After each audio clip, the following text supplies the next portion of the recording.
आइए सुनते हैं कहानी का अगला भाग। जून, गर्मी और उमस से भरे दिन।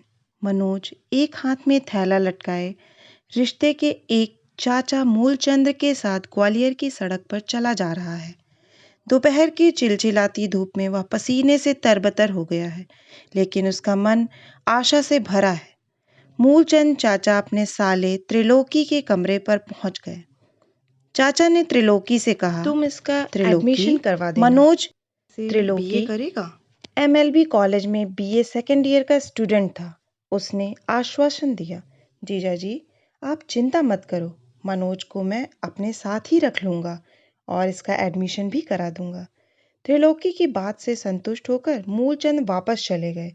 गणित से 12th में फेल होने के बाद मनोज ने दोबारा 12th की परीक्षा इतिहास, हिंदी साहित्य, राजनीतिक शास्त्र विषय लेकर 55% से पास कर ली थी। अंग्रेजी में पासिंग मार्क्स आ गए थे। ग्वालियर आते समय माँ ने उसे 2000 रुपए दे दिए थे। पिता पिछले 1 साल में केवल एक बार गांव आए थे। टेम्पो कोर्ट के आदेश के इंतजार में अभी भी थाने के बाहर पड़ा हुआ था। मनोज का एडमिशन एलएलबी कॉलेज में हो गया। कॉलेज अचलेश्वर मंदिर के पास अंग्रेजों के जमाने की एक भव्य बिल्डिंग में स्थित था।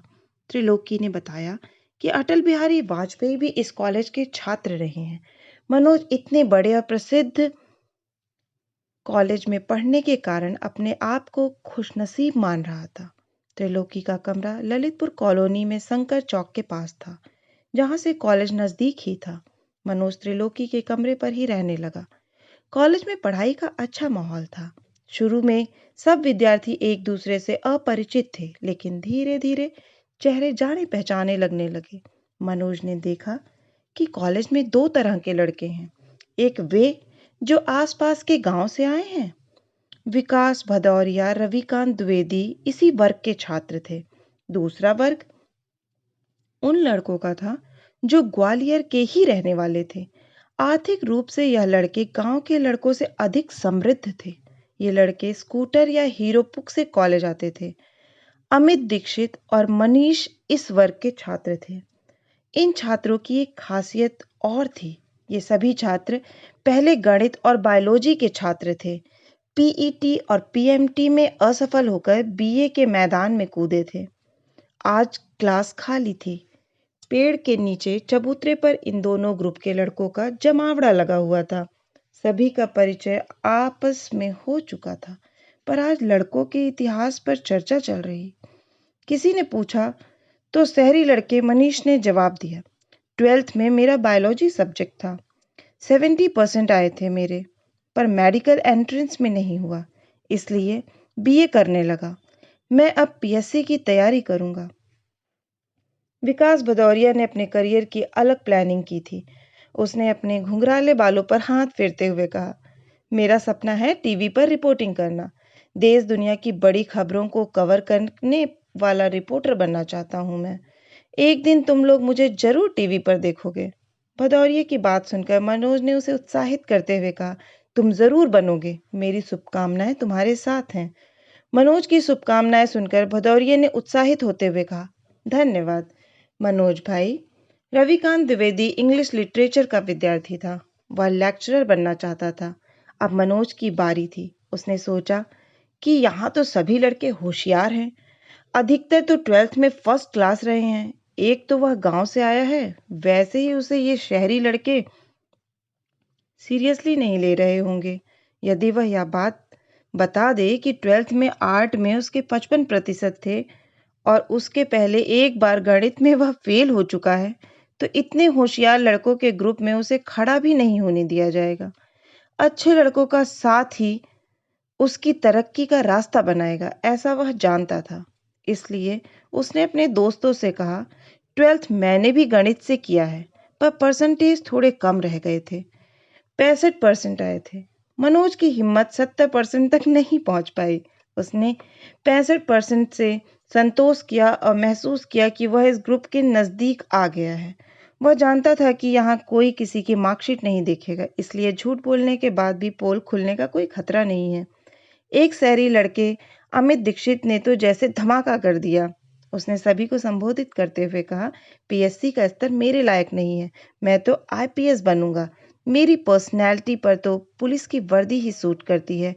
रोमांच चाहता हूं मैं लाइफ में।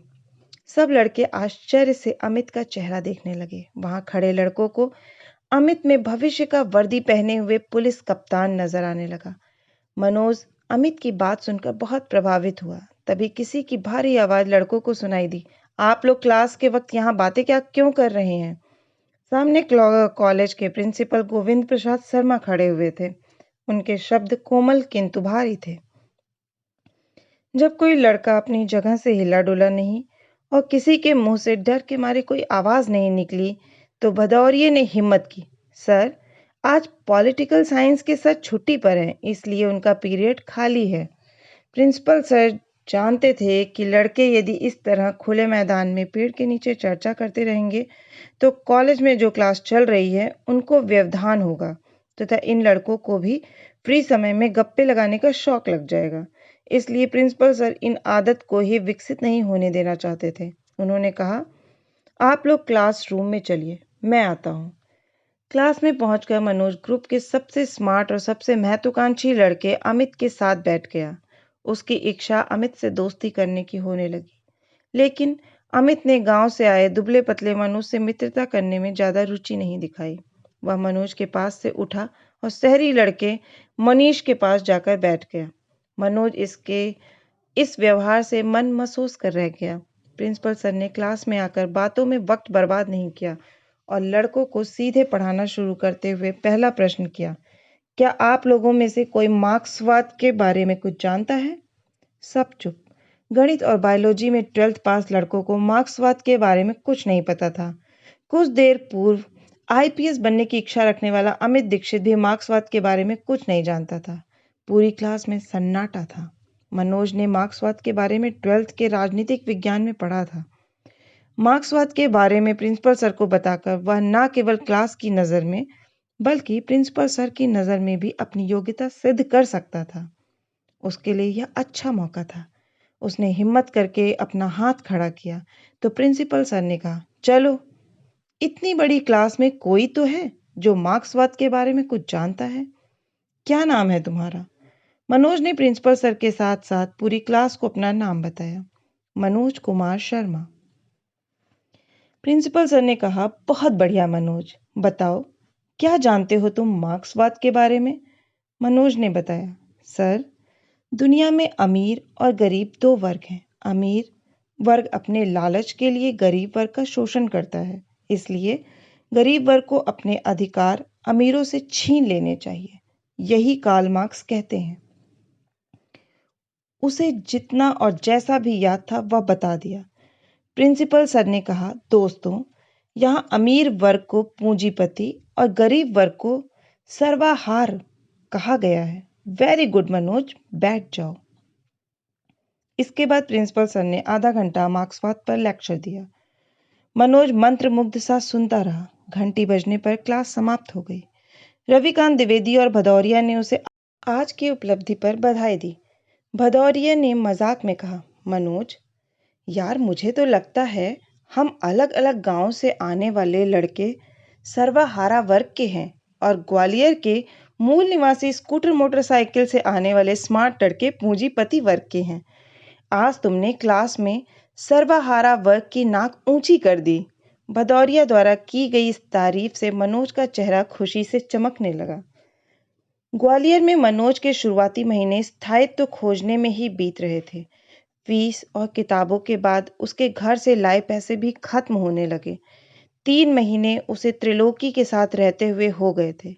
त्रिलोकी के कमरे में उसका एक रूम पार्टनर केशव भी रहता था, इसलिए उस कमरे में 2 की जगह 3 लोग हो गए। एक कमरे में 3 लोगों के रहने से त्रिलोकी को कोई कष्ट नहीं था, लेकिन उसके रूम पार्टनर केशव के विचार इतने सुलझे हुए नहीं थे। त्रिलोकी का रिश्तेदार होने के कारण केशव मनोज से अलग कमरा लेने के लिए सीधे सीधे कह नहीं पा रहा था, लेकिन वह चाहता था कि मनोज कहीं दूसरी जगह कमरा देख ले। केशव बीएससी कर रहा था। वह ज्यादातर समय किताब हाथ में लिए बैठा रहता था। बीएससी करने के कारण वह बीए करने वाले मनोज को पढ़ाई में कमजोर मानता था। एक दिन केशव ने मनोज से कह ही दिया, मनोज, तुम अपने लिए जल्दी अलग कमरा देख लो।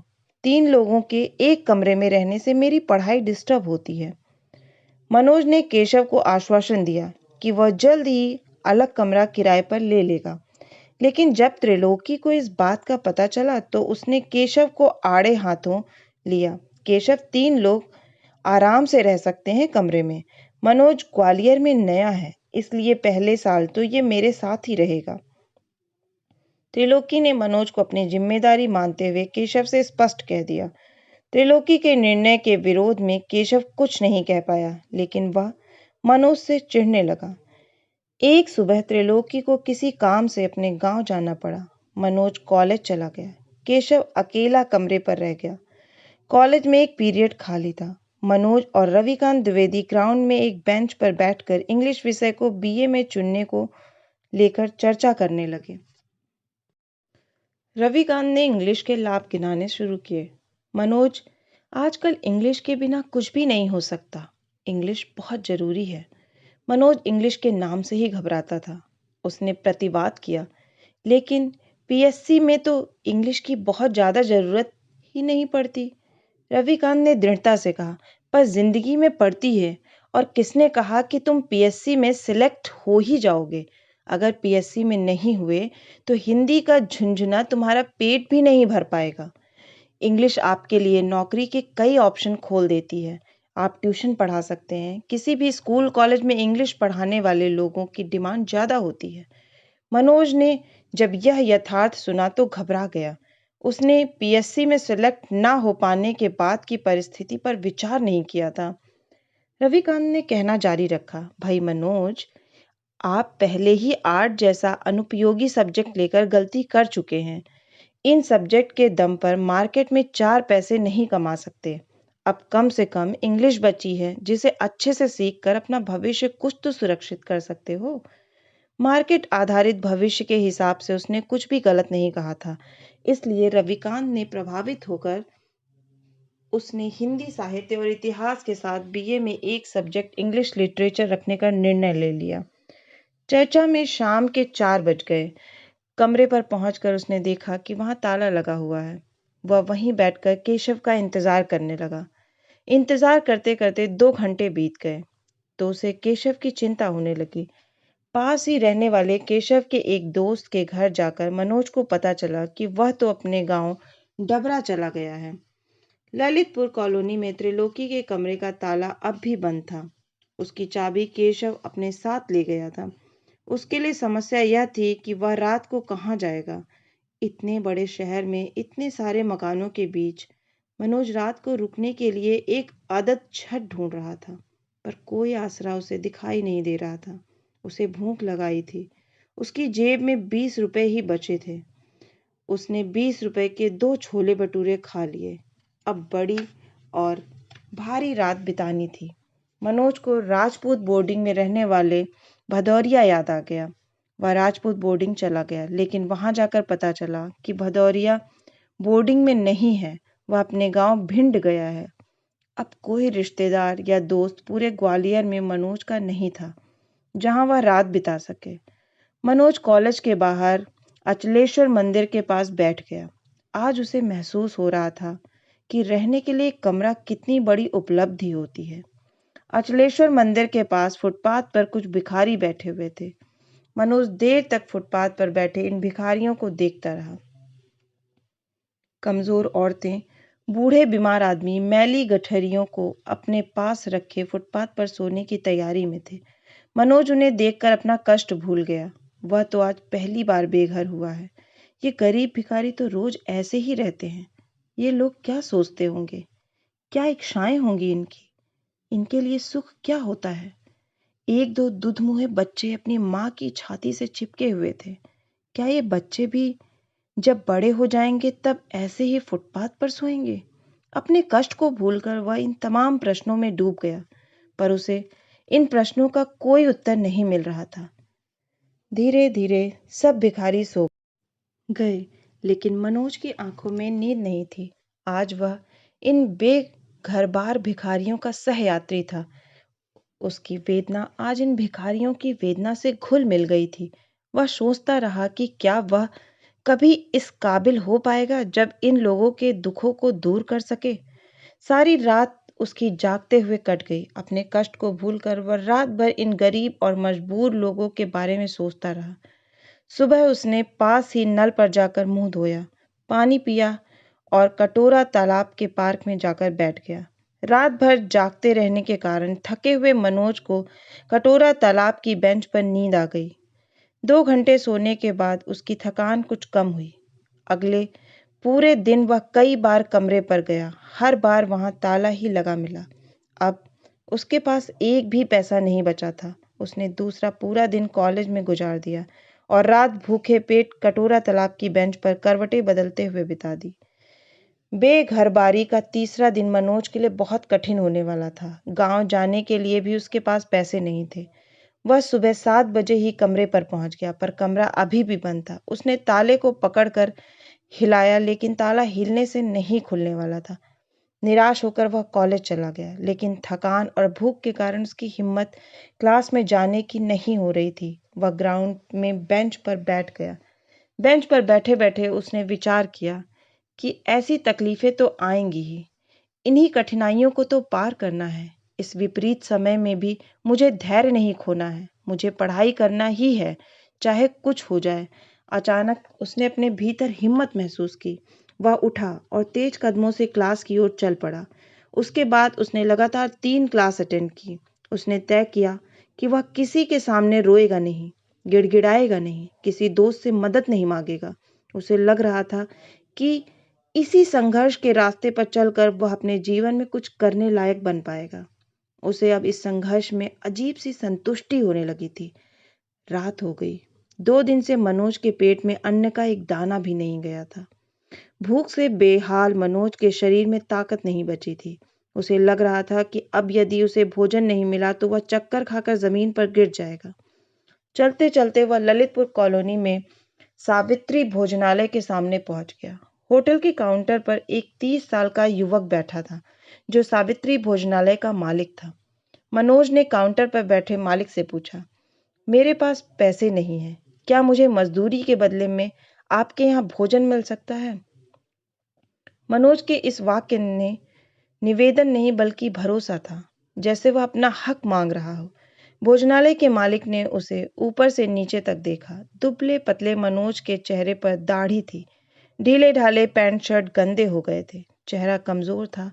आंखें अंदर को धंस गई थीं।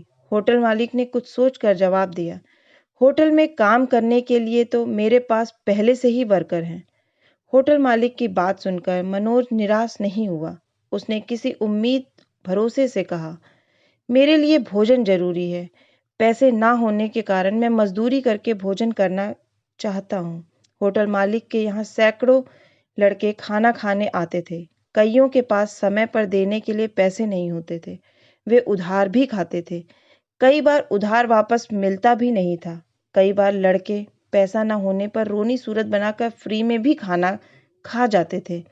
होटल मालिक लड़कों की रग रग से वाकिफ था, लेकिन ऐसा कोई लड़का अथवा इस तरह का कोई प्रस्ताव इस होटल में पहले कभी नहीं आया था। होटल मालिक ने नौकर को आवाज लगाई, इन भाई साहब को एक थाली लगाओ। मनोज के सामने दाल, आलू गोभी की सब्जी, 5 रोटी और चावल से सजी थाली आ गई। वह खाना खाने लगा। उसका दिमाग सुन्न हो गया था। आज का भोजन साधारण नहीं था। भोजन पाने का आज का तरीका भी साधारण नहीं था। रोज कितनी आसानी से भोजन मिलता था, कितना कठिन होता है पेट भर भोजन मिलना। या आज मनोज को महसूस हो रहा था, उसकी आंखों में आंसू आ रहे थे जिन्हें वह रोक रहा था। वह होटल मालिक की इंसानियत पर भी भावुक हो रहा था। भोजन करने के बाद वह होटल मालिक के पास गया। धन्यवाद। अब आप मेरा काम बताइए। मैं कुछ भी काम कर सकता हूँ। होटल मालिक फिर मनोज से रूबरू हो रहा था। आपने खाना खा लिया है, आपको इसके बदले मजदूरी करने की जरूरत नहीं है। तभी होटल में मनोज के कॉलेज का दोस्त रविकांत द्विवेदी आ गया। पूछने पर होटल मालिक ने उसे पूरी कहानी कह सुनाई। कारण जानकर उसने खाने के 30 रुपए निकालकर होटल मालिक की तरफ बढ़ा दिए, पर मनोज भोजन के बदले मजदूरी करने पर अड़ा रहा। इस सीन को अब होटल में उपस्थित प्रत्येक व्यक्ति देख रहा था। एक दाढ़ी वाला कमजोर सा लड़का खाना खाने के बदले मजदूरी करने की जिद पर अड़ा हुआ है। होटल मालिक उससे मजदूरी कराने को तैयार नहीं है। एक दूसरा लड़का थाली की कीमत 30 रुपए निकालकर अपने हाथ में पकड़ा रहा है। बड़ा अजीब दृश्य था। रविकांत को भी नहीं पता था कि कॉलेज में सीधा सरल सा दिखने वाला मनोज इतना जिद्दी है। मनोज जैसे किसी नशे में बोल रहा था। उसका दिमाग जैसे एक जगह आकर अटक गया था। उसको नहीं पता था कि यह जिद उसके भीतर क्यों और कैसे आ गई। उसने होटल मालिक से फिर कहा, यदि मुझे काम नहीं करने के लिए दिया जाएगा तो मैं यहीं खड़ा रहूंगा। आप होटल बंद कर देंगे तो होटल के बाहर खड़ा रहूंगा। तब तक खड़ा रहूंगा जब तक आप मुझे काम करने की अनुमति नहीं दे देते। 3 दिन सड़क पर बिताने के कारण उसे अभ्यास हो गया था। वह कह सकता था कि वह होटल के बाहर तब तक खड़ा रहेगा जब तक उसे काम करने की अनुमति नहीं मिल जाती। होटल मालिक के पास अब कहने को कुछ नहीं रहा। रविकांत को समझ नहीं आ रहा था कि वह क्या करे। वह अपने हाथ में 30 रुपए लिए खड़ा था। होटल में उपस्थित कुछ लोग इस दृश्य पर हंस रहे थे। कईयों को मनोज में एक बेवकूफ अथवा अति आदर्शवादी लड़का नजर आ रहा था। होटल मालिक ने हार कर नौकर से कहा, इन भाई साहब को अंदर ले जाओ, ये बर्तन साफ करेंगे। नौकरों को अजीब लगा। इस होटल में कई लोग फ्री खाकर चले गए, कई उधार खाकर वापस नहीं आए, पर होटल मालिक ने कभी किसी से बर्तन नहीं धुलवाए। होटल मालिक का यह व्यवसाय था, पर उसने कभी भी पढ़ने वाले लड़कों को पैसों के लिए परेशान नहीं किया। फिर भी उसका होटल उसे बहुत कमा कर देता था। पर आज होटल मालिक को इस नौजवान की जिद ने मजबूर कर दिया। होटल मालिक ने एक बार वही बात दोहराई तो नौकर मनोज को अंदर ले गया। मनोज ने अंदर जाकर आधा घंटे तक बर्तन साफ किए। रविकांत होटल में बैठकर उसके बाहर आने का इंतजार करता रहा। मनोज ने वापस आकर होटल मालिक से कहा, भोजन के लिए आपका बहुत बहुत धन्यवाद। उसकी आंखों में चमक थी। होटल मालिक अपनी कुर्सी से उठा और काउंटर से बाहर आ गया। मनोज को उसने देखा और दरवाजे तक छोड़ा और जाते समय हाथ मिलाने के लिए अपना हाथ बढ़ा दिया। मनोज ने होटल मालिक से हाथ मिलाया। होटल मालिक कुछ बोलना चाह रहा था, पर बोल ना सका। रविकांत उसे अपने कमरे पर ले गया। रविकांत ने मनोज से कहा, मनोज, तुम 3 दिन से बाहर भटक रहे थे। तुम्हें एक बार अपनी परेशानी मुझे बताना तो चाहिए था ना। मनोज उसकी बात सुनकर भावुक हो गया। उसने कहा, ये तो जीवन के अनुभव हैं जो मुझे मजबूत बनाते हैं। इसमें परेशानी कैसी? कितने ही लोग रात को खुली छत के नीचे सोते हैं, कितने ही भूखे पेट सोते हैं। इन 3 दिनों में मैं उस गरीब और दुखी वर्ग के नजदीक पहुंचा हूँ जिसे मार्क्स ने सर्वाहार की संज्ञा दी है। हमें अपनी निष्ठा इसी सर्वाहारा वर्ग के पक्ष में रखनी चाहिए। समाज के सबसे निचले तबके के साथ जुड़ने का यही अनुभव मेरी ताकत है। उसने अपने पिछले 3 दिन के अनुभव का मेल प्रिंसिपल सर द्वारा दिए मार्क्सवाद के लेक्चर से कर दिया। अगले 2 दिन मनोज रविकांत के कमरे पर ही बना रहा। रविकांत के एक गुरुजी तिवारी सर नया बाजार में कमरा लेकर रहते थे। वे नया बाजार में ही एक हॉल किराए पर लेकर इंग्लिश स्पीकिंग और ग्रामर की कोचिंग चलाते थे। उसने मनोज से कहा, तुम सबको छोड़ो, तिवारी सर को एक रूम पार्टनर की जरूरत है। उनके कमरे का किराया 500 रुपए है। आधे तुम दे देना, वे तुम्हें इंग्लिश भी पढ़ा दिया करेंगे। मनोज को यह प्रस्ताव अच्छा लगा। वह त्रिलोकी के कमरे से अपना सूटकेस और दरी लेकर तिवारी सर के कमरे पर आ गया। तिवारी सर नाटे कद के 30 साल के युवा थे। वह काले रंग का मोटा चश्मा लगाए थे। कोचिंग में बैठे बैठे उनका पेट निकल आया था। वह कोचिंग पढ़ाकर आने के बाद थक कर अपनी चारपाई पर आराम कर रहे थे। मनोज ने उन्हें इंग्लिश का गुरु मानते हुए उनके पैर छू लिए। उसे उम्मीद थी कि उसकी इंग्लिश अब सुधर जाएगी। उसने अपनी दरी को जमीन पर बिछा लिया। अब गुरु व्यासपीठ पर और शिष्य उनके चरणों में बैठे हुए दिखाई दे रहे थे। उसे एक स्थायी कमरा और एक योग्य इंग्लिश गुरु मिल गया। तिवारी सर को एक वर्कर मिल गया। अब मनोज की नई दिनचर्या शुरू हो गई। सुबह 7 बजे दूध गर्म करके गुरुजी को देना, सुबह शाम खाना बनाना। गुरुजी कोचिंग से थके हारे आते और आकर अपनी चारपाई पर लेट जाते। एक शाम उसने गुरुजी से कहा, सर मुझे मैकबेथ पढ़ा दीजिए, मुझे कुछ भी समझ नहीं आ रहा। थकान महसूस कर रहे गुरुजी ने कहा, पढ़ा देंगे, आज तो मैं बहुत थक गया हूँ। एक काम कर दो, मेरे तलवे दर्द कर रहे हैं, थोड़ा दबा दो। गुरु की सेवा करने में मनोज को कोई संकोच नहीं था। इस सेवा के द्वार से ही ज्ञान की प्राप्ति होगी, इतना वह जानता था। उसने गुरु की आज्ञा का पालन उनकी उम्मीद से भी बेहतर तरीके से करना चाहा।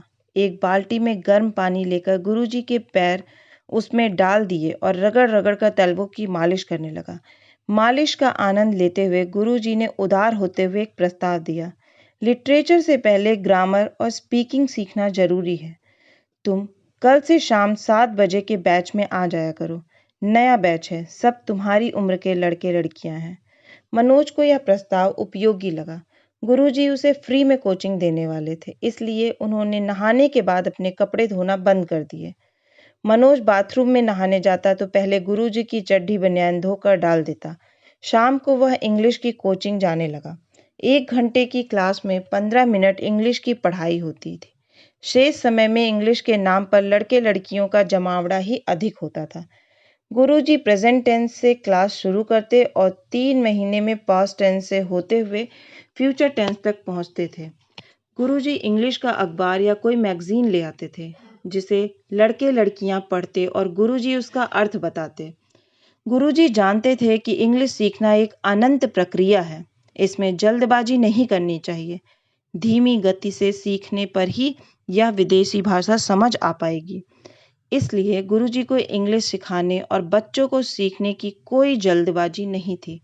10 लोगों की क्लास में 4 लड़कियां और 6 लड़के थे।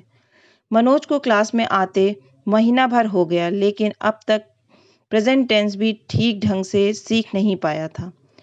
He goes, he go, he is going के प्रयोग में वह कोई बंधन नहीं मानता था। कुछ लड़के गुरुजी के यहाँ साल भर पढ़ते, पर उपलब्धि के नाम पर एक अदद प्रेमिका के अतिरिक्त उनके हाथ में कुछ नहीं आता था। कुछ प्रेमिकाओं को प्रेमी भी मिल जाते थे। अर्थात गुरुजी का यह संस्थान एक प्रेम केंद्र के रूप में अधिक विकसित हो गया था। एलएलबी कॉलेज में लड़कियां नहीं पढ़ती थी और केआरजी कॉलेज में लड़के नहीं पढ़ते थे, इसलिए प्रेम के लिए लालायित लड़के लड़कियां कहाँ जाते।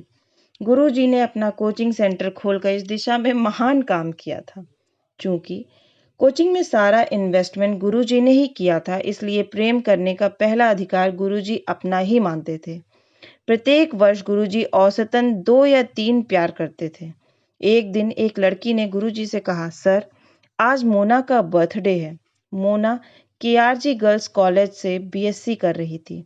पुराने बैच बिना इंग्लिश सीखे अपना 1 वर्ष पूरा कर चुके थे। उन बैचों में पनपने वाले गुरुजी के पिछले प्रेम भी शादी कर अपनी ससुराल जा चुके थे, इसलिए गुरुजी को मोना से प्रेम करने की जरूरत महसूस हो रही थी। पर मोना गुरुजी पर ध्यान नहीं देती थी। लेकिन गुरुजी पुराने खिलाड़ी थे। जन्मदिन प्रेम को प्रारंभ करने का बढ़िया मौका हो सकता है, इसलिए प्रेम के लिए उतावले गुरुजी ने क्लास में रेंगती हुई इंग्लिश को रोक दिया और एक लड़के से कहा, अरे आज मोना का बर्थडे है और तुम लोग हाथ पर हाथ धरे बैठे हो। गुरुजी ने एक लड़के को एसएस कचौड़ी वाले के यहाँ सबके लिए जलेबी और कचौड़ी लाने के लिए भेज दिया। इन दिनों में मोना ने मनोज को देखना शुरू कर दिया था। उसका सीधापन मोना को भाने लगा था। मोना कॉपी पेन मैगजीन की अदला बदली के नाम पर उससे बात करने के बहाने ढूंढने लगी थी। मोना ने मनोज को कचौड़ी देते हुए कहा, लीजिए। उसने मोना से कहा, हैप्पी बर्थडे। मोना ने मुस्कुरा कर जवाब दिया, थैंक्स। मोना को लगा कि मनोज के हैप्पी बर्थडे कहने से उसका बर्थडे सचमुच हैप्पी हो गया है। गुरुजी के इन्वेस्टमेंट का प्रॉफिट मनोज के अकाउंट में जा रहा था। गुरुजी बिजनेस में इस तरह के लॉस पहले भी देख चुके थे। मनोज और मोना के रास्ते अलग दिशा में थे, लेकिन एक दिन क्लास के बाद दोनों ने साथ चलने की हिम्मत की। मनोज मोना से बात करने के लिए बातचीत का कोई सिरा ढूंढ रहा था। उसने मोना से साधारण सा प्रश्न पूछा, तुम बीएससी के बाद क्या करोगी? पीएससी की तैयारी करोगी क्या? नहीं, मैं तो शादी करूंगी। मोना ने मनोज की उम्मीद से उलट जवाब दिया। कुछ देर दोनों चुपचाप चलते रहे। मोना का घर जिस दिशा में था वह मोड़ आ गया था। मोना अपने घर जाने के लिए गली में मुड़ गई। मनोज वहीं खड़ा मोना को तब तक देखता रहा जब तक वह उसकी आंखों से ओझल नहीं हो गई। एक दिन एक लड़के ने कोचिंग में कहा कि कल मनोज का बर्थडे है, कल मनोज पार्टी देगा। क्लास का यह नियम बन गया था कि जिसका बर्थडे होता वह समोसा जलेबी की पार्टी क्लास में देता। लेकिन मनोज के पास पैसे नहीं थे। उसने कहा, मैं कल पार्टी नहीं दे पाऊंगा क्योंकि मेरे पास पार्टी में खर्च करने के लिए पैसे नहीं हैं। मनोज को अपना सच कहने में कोई संकोच महसूस नहीं हुआ। अगले दिन पार्टी के अभाव में किसी ने उसे हैप्पी बर्थडे नहीं बोला, लेकिन हिम्मती मोना समोसे और जलेबी ले आई थी। मोना द्वारा की गई मनोज की यह विशेष चिंता गुरुजी को अखर गई। वह ईर्ष्या से जलने लगे। उन्हें मनोज पर क्रोध आने लगा। क्लास के बाद मोना ने मनोज को एक ग्रीटिंग कार्ड दिया। ग्रीटिंग में लाल लाल रंग का दिल बना हुआ था, जिस पर मोना की सुंदर राइटिंग में लिखा था, हैप्पी बर्थडे मन। मोना ने मनोज का पूरा नाम ग्रीटिंग कार्ड पर ना लिखकर एक अलग नाम लिख दिया था, जिस नाम से इस पूरी दुनिया में उसे कोई नहीं पुकारता था। मोना ही गुनगुनाती रहती थी यह नाम अपने मन में। रात को तिवारी सर कमरे पर आए। मनोज कुर्सी पर बैठा पढ़ रहा था। मोना का ग्रीटिंग कार्ड वहीं टेबल पर रखा हुआ था। कई महीने से वह तिवारी सर की सेवा कर रहा था, लेकिन आज तिवारी सर की ईर्ष्या चरम पर थी।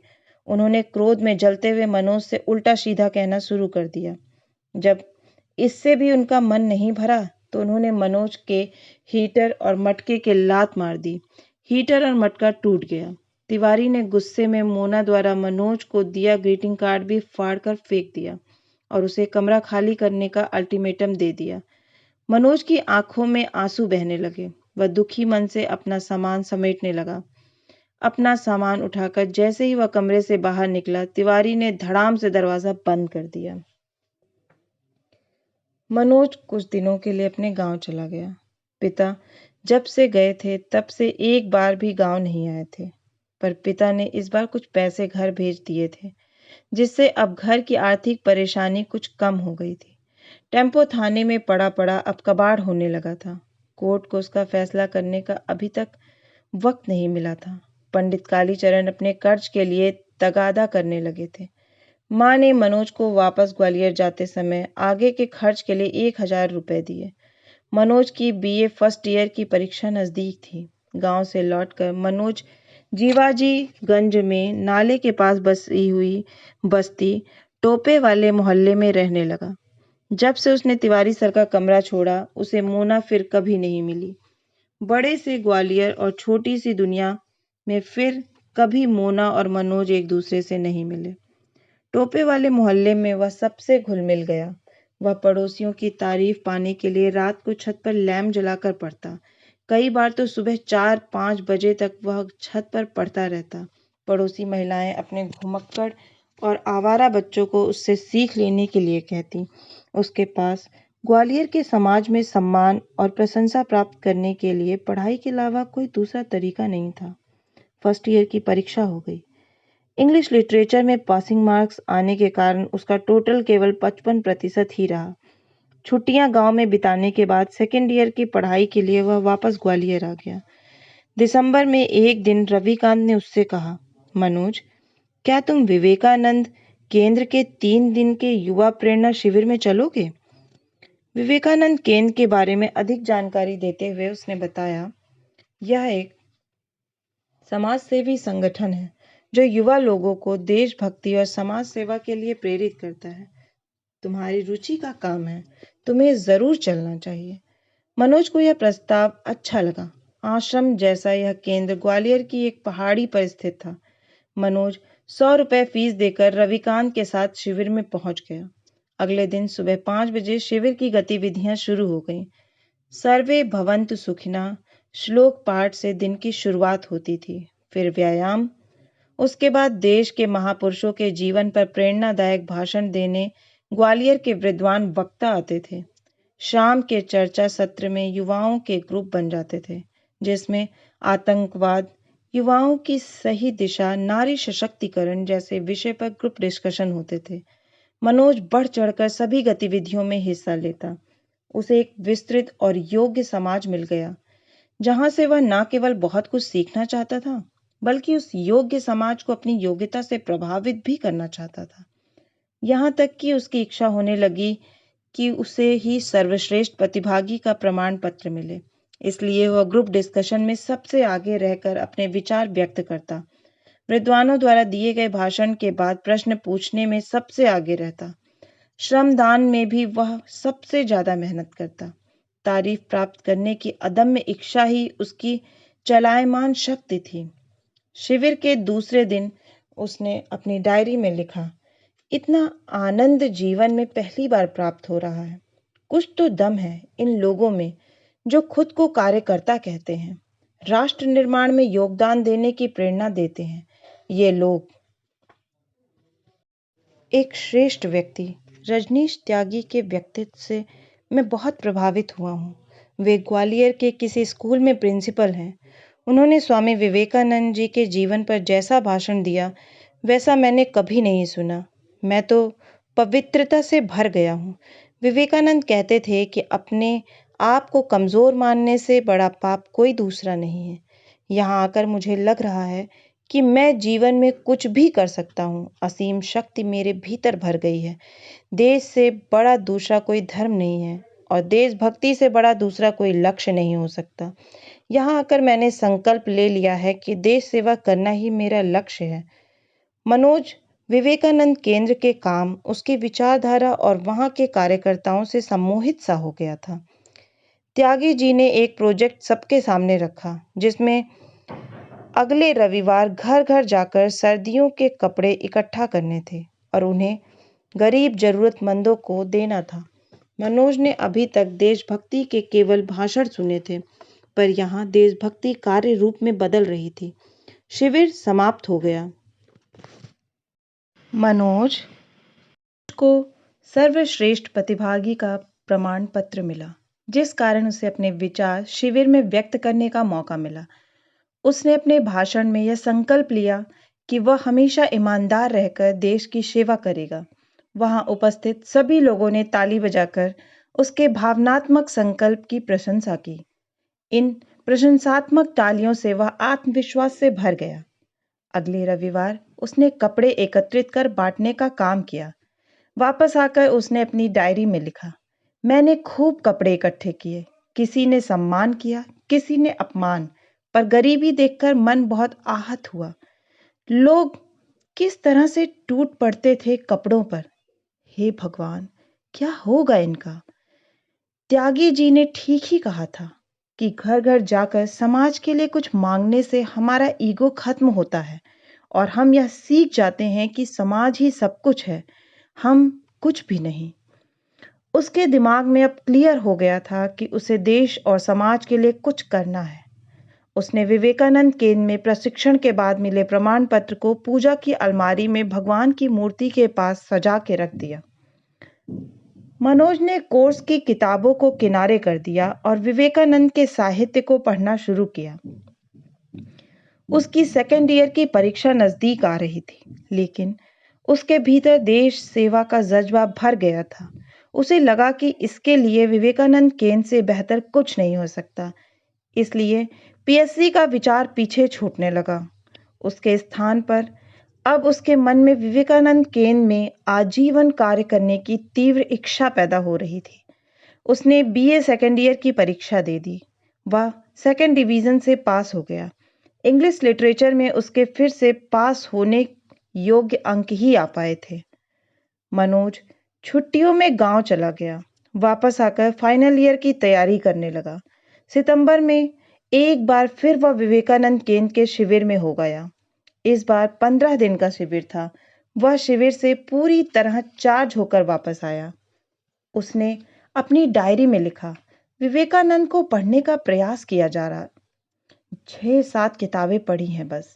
अब इसके आगे मुझ में दम नहीं, बिल्कुल साहस नहीं कि आगे पढ़ सकूं। मन में आग लगी है, तन जल रहा है। उठते बैठते हर समय विवेकानंद केंद्र का कार्यकर्ता बनने की अदम्य इच्छा उभर रही है। यह इच्छा कुछ इस कदर बलवती हो रही है कि मुझे वह दिन दूर नहीं लगता जब मैं स्वयं को राष्ट्र को समर्पित कर दूं। इस नई मंजिल के आकर्षण से उसके मन में 10-15 दिनों तक खलबली मची रही। मनोज के पैसे खत्म हो गए। वह गांव चला गया। कई महीनों से पिता के गांव न आने से परेशान माँ रजनी को लेकर पापा के पास डिंडोरी चली गई थी। वह राकेश के घर चला गया। वह अपने मन में द्वंद्व को राकेश के सामने खोलकर रख देना चाहता था। उसने पीएससी की परीक्षा देने के स्थान पर विवेकानंद केंद्र ज्वाइन करने का विचार राकेश को बताया। उसकी बात सुनकर राकेश गंभीर हो गया। उसने मनोज से पूछा, तो अब तू पीएससी की तैयारी नहीं करोगे? मेरा लक्ष्य देश की सेवा करना है। इस देश के जरूरतमंद लोगों के प्रति मैं खुद को समर्पित कर देना चाहता हूँ, मनोज ने कहा। राकेश ने फिर पूछा, तो तू घर छोड़ देगो? मम्मी पापा भाई बहन सबे छोड़ के गरीब की सेवा करेगो? मेरे लिए ये पूरा देश ही मेरा परिवार है। मनोज अभी भी विवेकानंद केंद्र के प्रभाव में डूबा हुआ था। राकेश के लिए अब मनोज को समझाना कठिन हो रहा था। फिर भी उसने कोशिश जारी रखी। तेरे बाप को तो तू जानता है, अगर तू भी घर से भज गयो तो रजनी को ब्याह कौन करेगो? घर कौन संभालोगे? मेरे देश की हर लड़की मेरी बहन है, हर महिला मेरी माँ है। मनोज पूरे जोश में था। उस पर राष्ट्र सेवा का भूत सवार था। राकेश भूत उतारने के लिए झाड़ फूक में व्यस्त था। राकेश, क्या एसडीएम थानेदार जनता की सेवा नहीं करते? एसडीएम दुष्यंत सिंह ने कैसे 2 मिनट में थानेदार के झूठे केस से मुकेश को बरी कर दिया था? वो समाज सेवा ना होती? आज जिसके पास ताकत है वही जनता को न्याय दिला सकता है। यदि थानेदार ईमानदार होता तो तेरा टेम्पो पकड़तो, ना पकड़तो। पुलिस कचहरी थाने में अच्छे और ईमानदार लोगों की जरूरत है, और तू पीएससी छोड़बो चाह रहो है। पढ़बे की दम ना बची का, बहाने ना बना। राकेश का यथार्थ कड़वा होता जा रहा था। मनोज की योग्यता को ललकार रहा था। राकेश ने देखा कि दुश्मन घायल हो गया है। तभी उसने दूसरा वार किया। मनोज, देश की सेवा करबे के लिए पीएससी में पास होना जरूरी है, नहीं तो ऐसे मठ आश्रम में अपनी जिंदगी से भगने वाले तमाम लोग टेम काट रहे हैं। मनोज को उम्मीद नहीं थी कि राकेश उसे ध्वस्त करने की तैयारी करके बैठा है। उसके दिमाग में राकेश ने हलचल मचा दी। राकेश की बातों का उस पर असर होने लगा। उसे राकेश की बातें यथार्थ लग रही थी। उसने अपने संकल्प को दूसरी दिशा देते हुए राकेश से कहा, तू सही कह रहा है। पीएससी की तैयारी से भागना कायरता होगी। लोग यही कहेंगे कि मुझ में परीक्षा पास करने का दम नहीं था, इसलिए तैयारी छोड़ दी। मुझे पहले अपनी योग्यता एवं क्षमता को जांचना है, इसलिए मैं पीएससी में सेलेक्ट होकर ही देश की सेवा करूंगा। मनोज ने फिर से अपनी छूटी हुई राह थामने का निर्णय ले लिया। उसका द्वंद्व समाप्त हो गया। पीएससी में सफल होना ही एकमात्र लक्ष्य था अब उसका। माता पिता के डिंडोरी से ना आने के कारण मनोज उनसे मिलने डिंडोरी चला गया। वहां जाकर पता चला कि पिता सस्पेंड हो चुके हैं। पिता को आधा वेतन ही मिलता है, जिससे बड़ी मुश्किल से गुजारा हो पा रहा है। पूछने पर पिता ने कहा, मैं डिप्टी डायरेक्टर को बर्बाद कर दूंगा। मैं हार नहीं मानूंगा। मैं ईमानदार हूँ, वे सब बेईमान हैं। मैं सबको ठिकाने लगा दूंगा। मैंने प्रधानमंत्री को पत्र लिखा है। मुझे हाई कोर्ट से ही न्याय की उम्मीद है। माँ ने पिता के इन उद्गारों का विरोध किया। नौकरी ना हो पावते, दुनिया नौकरी कर रही है कि जे अनोखे नौकरी कर रहे हैं। बस लड़बो जानते, उल्टो सीधो बोल आवते अधिकारी से। भरी मीटिंग में अपनी चप्पल निकाल के मार दे डिप्टी डायरेक्टर को, कर दे सस्पेंड। पिता को माँ के द्वारा किया गया यह रहस्योद्घाटन पसंद नहीं आया। उन्होंने माँ को डांटते हुए कहा, तू कछु ना जानती, गरीब किसान को पैसा बेईमानी से खा रहे हैं सब, वे जूता से ही मानते। लेकिन माँ आज रुकने वाली नहीं थी। उनको कछु ना बिगड़ो, बर्बाद तो हम हो रहे हैं। मोड़ा के पास फीस भरो को पैसों ना है, जा मोड़ी को ब्याह करोगे कि नहीं? टेम्पो के 40,000 उधार सिर पर धरो है। मैंने तो पहले ही कही थी टेम्पो के चक्कर में ना पड़, अपने बस के ना है जे काम। पर मेरी ईमानदारी की लड़ाई में टांग अड़ाने का शौक है तुम लोगों को। पिता को अपने आप को सही सिद्ध करने का मौका मिल गया। इस चर्चा का कोई निष्कर्ष नहीं निकला, लेकिन मनोज को उसके पिता का संघर्ष प्रभावित कर रहा था। वापसी में ट्रेन के जनरल डिब्बे में बैठकर मनोज सोचता रहा, आपका रास्ता एकदम सही है पापा। आप सच्चाई की लड़ाई लड़ रहे हैं। आपको दबाना ज्वालामुखी को दबाना है। विवेकानंद केंद्र में सिखाई गई ईमानदारी और देशभक्ति की शिक्षा के सांचे में उसे अपने पिता एकदम फिट बैठे हुए दिखाई दे रहे थे। मनोज बीए फाइनल के लिए वापस ग्वालियर आ गया। उसे अभी तक नहीं पता था कि पीएससी की परीक्षा के लिए क्या पढ़े। पीएससी की प्रीलिम्स परीक्षा कैसे निकाली जाती है, यह रणनीति ही अभी उसने नहीं सीखी थी। मुख्य परीक्षा और साक्षात्कार तो फिर बहुत दूर की बात थी। उसके आसपास कोई भी ऐसा सीनियर नहीं था जिसने पीएससी की परीक्षा पास की हो। उसे अभी तक पूरे ग्वालियर में ऐसा कोई ग्रुप नहीं मिला था जो पीएससी की गंभीर तैयारी कर रहा हो। इस कारण वह पीएससी के लिए अभी तक दिशाहीन पढ़ाई ही कर रहा था। एक दिन कॉलेज में मनीष ने मनोज से कहा कि उसके एक परिचित सीनियर हैं जिनका इस साल की प्रीलिम्स एग्जाम क्लियर हो गया है और वह मुख्य परीक्षा की तैयारी कर रहे हैं। मनोज ऐसे सीनियर से मिलने का मौका गंवाना नहीं चाहता था। दीप सोनी नाम के वह सीनियर हरिशंकरपुरम के पास पीली कोठी में रहते थे। 2 मंजिला बिल्डिंग को पीली कोठी इसलिए कहा जाता है क्योंकि वह पीले रंग से पुती हुई थी। पीली कोठी में 10-12 कमरे थे जिसमें पीएससी की तैयारी करने वाले लड़के रहकर पढ़ाई करते थे। उनमें से कुछ लड़के तो ग्वालियर में अपना घर होते हुए भी बिना व्यवधान के पढ़ाई करने के लिए कमरा किराए से लेकर रहते थे। पीली कोठी में पढ़ाई का अच्छा माहौल था। हर साल यहाँ से 4-5 लड़के पीएससी की मुख्य परीक्षा देते थे। पीली कोठी में पढ़ाई करने वाले लड़के आपस में सामूहिक चर्चा करके पढ़ाई करते थे, जिस कारण इन विद्यार्थियों को पीएससी की पढ़ाई में बहुत लाभ होता था। दोनों दीप में कमरे पर पहुंच गए। सुबह के 10 बजे थे। दरवाजा अंदर से बंद था। मनीष ने दरवाजा खटखटाने के लिए हाथ बढ़ाया। अचानक उसकी नजर दरवाजे पर चिपकी एक स्लिप पर पड़ी, जिस पर दीप का टाइम टेबल लिखा था। सुबह 10 से शाम 5 बजे तक पढ़ना, रात को 8 बजे से सुबह 4 बजे तक पढ़ना, सुबह 4 से 10 बजे तक सोना। मनीष ने जोर से इबारत पढ़ी। टाइम टेबल के अनुसार यह समय दीप के सोकर उठने का था। ठीक 10 बजे दरवाजा खुला। दीप में दोनों को अंदर बुला लिया। अंदर बैठने के लिए जगह नहीं थी। पूरे पलंग पर किताबें फैली हुई थी, कुछ खुली और कुछ बंद थी। पूरे कमरे में भारत, विश्व और मध्य प्रदेश के नक्शे लगे हुए थे। कमरे में कुछ नोट्स भी चिपके हुए थे, जिसमें संविधान के मूल अधिकार, इतिहास के राजाओं के शासनकाल, विभिन्न विटामिन की कमी से होने वाली बीमारी की जानकारी लिखी हुई थी। किताबों की इम्पोर्टेंट पंक्तियां पीले, ऑरेंज और नीले रंग से अंडरलाइन की हुई थीं। किताबें रंगीन इंद्रधनुष सी चमक रही थीं।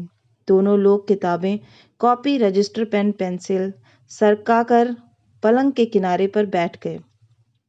दीप के कमरे का माहौल और उनकी मेहनत देखकर मनोज आश्चर्यचकित रह गया। इतनी खतरनाक पढ़ाई उसने पहले कभी किसी की नहीं देखी थी।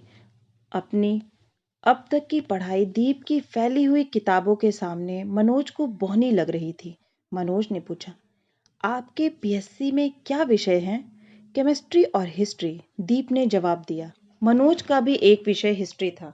मनोज द्वारा दीप से प्रीलिम्स परीक्षा के लिए इतिहास की किताबों के नाम पूछने पर उन्होंने 8-10 किताबों के नाम लिखा दिए। मनोज के पूछने पर पढ़ाई करने की रणनीति के बारे में दीप ने बताया। यदि सेलेक्ट होना है तो रोज 18-18 घंटे पढ़ाई करनी पड़ेगी। सोना, खाना, पीना सब भूलना पड़ेगा। यारी, घूमना फिरना, फिल्में, तमाशे, शादी विवाह, रिश्तेदारी सबसे दूर रहना पड़ेगा। मेरा घर पास में ही है, पर मैं घर पर ना रहकर यहाँ किराए से कमरा लेकर। दीप ने पीएससी के लिए तपस्या करने का भयावह चित्र खींच दिया। पीएससी की पढ़ाई करने का क्या तरीका है? मनोज पीएससी की तैयारी के रहस्य को जानना चाहता था। बस पढ़ते रहो, बिना थके, बिना रुके, लगातार असफलता के बावजूद धैर्य के साथ। ये किताबें कम से कम 20 बार पढ़ ली हैं। दीप ने पलंग पर खुली रखी रंग बिरंगी हाईलाइट की हुई किताबों की ओर इशारा करते हुए कहा। मनोज इस चित्रण से घबरा गया। उसने पूछा, कितने साल की तैयारी के बाद डिप्टी कलेक्टर बन सकते हैं? दीप ने उसकी शक्ल देखी और हंसते हुए कहा, मेहनत करोगे तो 1 साल में। मनोज दीप की पढ़ाई देखकर अभिभूत हो रहा था, पर उसके मन की शंकाएं अभी खत्म नहीं हुई थी। आपने 12th मैथ से किया था क्या? कितने परसेंट आए थे 12th में? एक बार फेल हो चुके मनोज के मन में कहीं कोई संदेह अचानक पैदा हुआ। मैं थ्रू आउट फर्स्ट क्लास रहा हूँ। केमिस्ट्री में मुझे पीएचडी करने के लिए स्कॉलरशिप मिलती है। दीप के जवाब से मनोज भयभीत हो गया। दीप की योग्यता देखकर मनोज अपनी तुलना उनसे करने लगा। इस तुलना से उसके चेहरे पर निराशा छा गई। दीप के सामने वह कुछ भी नहीं था। 10:30 बजे दीप ने अपनी इतिहास की किताब उठा ली और पढ़ने लगे। दोनों लड़के एक दूसरे का मुंह ताकने लगे। मनोज समय की इस पाबंदी से हतप्रभ रह गया। दोनों खड़े हुए और दीप को नमस्ते करके कमरे के बाहर निकल आए। दीप ने अपनी किताब में नजर गड़ाए दोनों को बस अपनी गर्दन हिलाकर विदा कर दिया। दीप का ब्राइट करियर सुनकर निराश हुए मनोज ने फिर से अपने आप को उत्साहित करते हुए मनीष से कहा, कितनी खतरनाक पढ़ाई करते हैं ना दीप भाई साहब, बिल्कुल भूतों की तरह। ऐसी पढ़ाई करने से 1 साल में जरूर पीएससी में सिलेक्शन हो जाएगा। मैं भी ऐसे ही मेहनत करना चाहता हूँ। मनोज ने अपने कमजोर करियर को मेहनत के बल पर भुलाने की कोशिश की। मैं तो अब पीली कोठी में कमरा लेकर पढ़ाई करूंगा। मनीष भी दीप की पढ़ाई और पीली कोठी के माहौल से प्रेरित हो गया था। बीए पूरा होते ही मैं भी पीली कोठी में कमरा ले लूंगा और गंभीर तैयारी शुरू कर दूंगा। पीली कोठी में पढ़ाई के जबरदस्त माहौल से प्रभावित होकर मनोज ने नई प्लानिंग बना ली। वापस लौटते समय वह पीली कोठी में कमरा लेकर पढ़ाई के सपने तो देख रहा था, लेकिन 12th फेल का हीनता बोध उसका पीछा नहीं छोड़ रहा था। दीप सर तो शुरू से ब्रिलियंट रहे हैं। क्या मैं उन जैसी पढ़ाई कर पाऊंगा? क्या मेरा कमजोर बेस मेरी तैयारी के आड़े नहीं आएगा? क्या केवल मेहनत ही पर्याप्त है? मैं यदि इंटेलिजेंट होता तो क्यों 12th में फेल होता? इसी संशय में उलझा हुआ मनोज अपने कमरे पर पहुंच गया। मनोज ने 55% से बीए पास कर लिया। इंग्लिश लिटरेचर में हमेशा की तरह पासिंग मार्क्स आए। उसने अपनी डायरी में लिखा, अब मुझे पीएससी के मैदान में कूदना है। मैं पीली कोठी में रहकर कड़ी मेहनत करना चाहता हूँ। तैयारी पूरी न होने के बावजूद उसने बीए पास होते ही अनुभव लेने के लिए पीएससी का फॉर्म भर दिया। प्रीलिम्स परीक्षा का केंद्र नई सड़क पर माधव कॉलेज में था। इतिहास का पहला पेपर होने के बाद सामान्य अध्ययन के अगले पेपर में 2 घंटे के गैप के कारण वह चबूतरे पर बैठा किताब पढ़ रहा था। तभी एक लड़के ने मनोज के पास आकर उससे हाथ मिलाते हुए अपना परिचय दिया। हेलो, मैं विक्रमादित्य पांडे। आप मुझे सिर्फ पांडे ही कहें तो आपको सुविधा रहेगी। मनोज ने भी मुस्कुराकर अपना परिचय दिया। पांडे ने पूछा, पेपर कैसा रहा? फिर बिना मनोज का कोई जवाब सुने खुद ही बोलने लगा, वैसे तो परीक्षा हॉल के बाहर निकलते ही सभी के 100 में से 90 प्रश्न सही होते हैं, पर जैसे जैसे उन प्रश्नों को किताबों से चेक करते हैं सही उत्तर कम होने लगते हैं। फिर पांडे ने उसे एक दृश्य दिखाया जिसमें एक लड़का किसी दूसरे लड़के का पेपर चेक कर रहा था। पेपर चेक करते समय वह लड़का बेदर्दी से सामने वाले के उत्तरों पर क्रॉस लगा रहा था और कहता जा रहा था, तुम्हें यह भी नहीं आता? इतना सरल प्रश्न गलत कर दिया। यह तो मुझे सोते समय भी पूछ लो। इसका ए उत्तर नहीं है बल्कि सी है। मुश्किल है भाई इस बार तुम्हारा प्रीलिम्स क्लियर होना। आओ, कभी तुम्हें यदि गाइडेंस चाहिए तो मेरे कमरे पे। पांडे ने उस लड़के को आवाज लगाई। गुप्ता, इते आओ। कैसे गओ पेपर? बुंदेलखंड का था, इसलिए पांडे ने उससे बुंदेलखंडी में बात की। गुप्ता आत्मविश्वास से भरा हुआ था। उसका यह आत्मविश्वास पिछले साल प्रीलिम्स पास करने के कारण अधिक था। बहुत बढ़िया गओ, धांसू, जो समझो के फाड़ दो। गुप्ता ने मनोज के हाथ मिलाते हुए कहा, मैं मोहन गुप्ता। पिछली बार मेरी प्रीलिम्स क्लियर हो गई थी। वो तो कुछ नंबरों से मेंस रह गई, नहीं तो आज मैं कहीं डिप्टी कलेक्टर होता। गुप्ता का बड़बोलापन पांडे को अच्छा नहीं लगा। उसने पूछा, पुरानी कहानी छोड़ो गुप्ता, आज के पेपर के बारे में बताओ। 100 में से 90 सही है, 10 डाउट में है, गुप्ता ने जोश में कहा। पांडे ने गुप्ता के हाथ से उसका पेपर लेकर उसे जांचते हुए कहना शुरू किया। गुप्त वंश की स्थापना चंद्रगुप्त प्रथम ने नहीं की थी, श्री गुप्त ने की थी। ये गलत हो गया। तुम सही मान रहे थे, लो एक और गलत हो गया। सल्तनत काल में लौह और रक्त की नीति अलाउद्दीन खिलजी ने नहीं चलाई थी, बलबन ने चलाई थी। वहीं बैठे बैठे पांडे ने गुप्ता के 15 प्रश्न गलत कर दिए, लेकिन अपने प्रश्न गलत देखकर भी गुप्ता उन्हें गलत नहीं मान रहा था। उसने पांडे से पेपर छीना और बोला, कमरा पे जाके चेक करेंगे, तुम्हारी बात क्यों माने? ये सब गलत नहीं है, फिर भी इन्हें हम डाउट में डाल देते हैं। गुप्ता चला गया। पांडे ने गुप्ता के व्यक्तित्व का मूल्यांकन करते हुए मनोज से कहा, थोथा चना बाजे घना। मनोज को पांडे की बातों में अब रस आने लगा।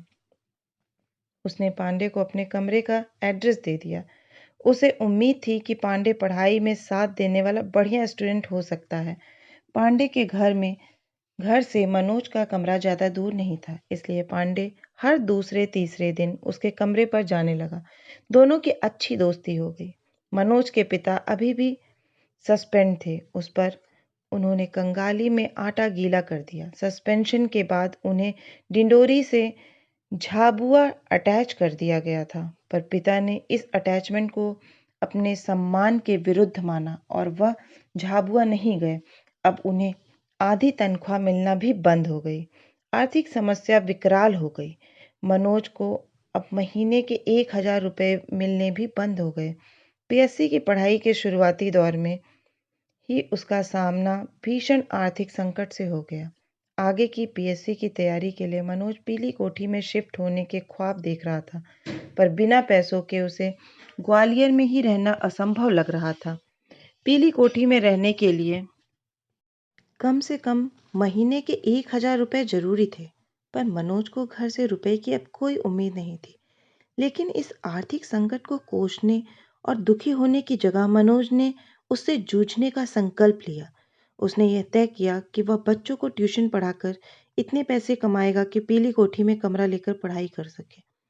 एक दिन पांडे मनोज के कमरे पर आया। पिता के सस्पेंशन और बढ़ते आर्थिक संकट से चिंतित मनोज ने पांडे को अपने पिता के संघर्ष और उनके सस्पेंशन की कहानी सुनाई। कहानी सुनाते समय वह अपने पिता को एक हीरो के तौर पर प्रस्तुत कर रहा था। उसे उम्मीद थी कि पांडे उसके पिता की महानता की प्रशंसा करेगा और ऐसा महान पिता के पुत्र के नाते उसका सम्मान पांडे की नज़र में भी बढ़ जाएगा। पर पांडे ने पूरी कहानी सुनकर कहा, आपके पिता अपने अहंकार में अपना जीवन नष्ट कर रहे हैं। उन्हें अपने परिवार और बच्चों को छोड़ सबकी चिंता है। वे दूसरों को घटिया और खुद को श्रेष्ठ मानने वाले भ्रमित व्यक्ति हैं। मेरा विचार है कि आपको उनसे मदद की कोई उम्मीद नहीं करनी चाहिए। उम्मीद के विपरीत पांडे द्वारा किया गया पिता का चरित्र चित्रण मनोज को पसंद नहीं आया। उसने पांडे से कहा, पांडे, तुम अभी नहीं जानते कि ईमानदारी के रास्ते में कितने संकट आते हैं। मेरे पिता खरा सोना है, एकदम ईमानदार। उसकी बात सुनकर पांडे के चेहरे पर व्यंग्यात्मक हंसी तैर गई, पर उसने मनोज से कुछ कहा नहीं। अगले दिन मनोज ने पास की रतन कॉलोनी में एक एक घर खटखटाकर घंटी बजाकर ट्यूशन के बारे में पूछा।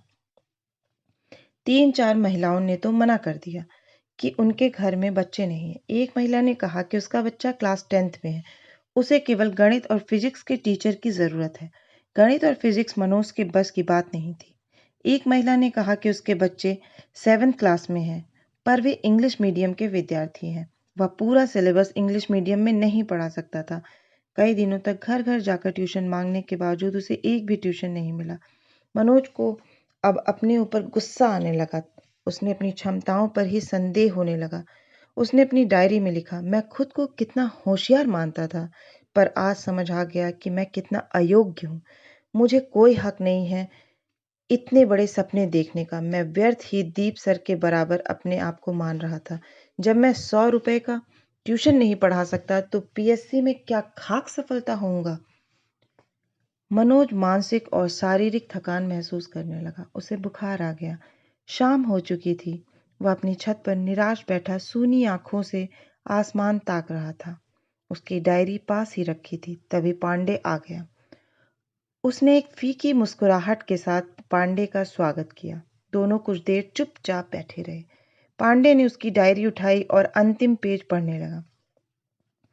डायरी पढ़ने के कुछ देर बाद उसने केवल इतना कहा कि तुम्हारी तबीयत ठीक नहीं है, आज खिचड़ी बनाकर खा लेना।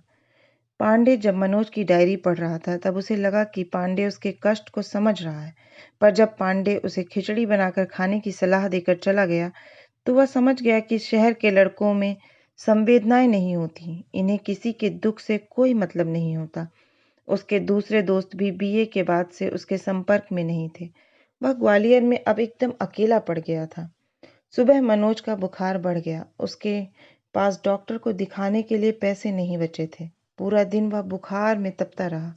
अगले दिन दोपहर तक भी जब बुखार नहीं उतरा तो वह पास के डॉक्टर जैन के क्लिनिक पर चला गया।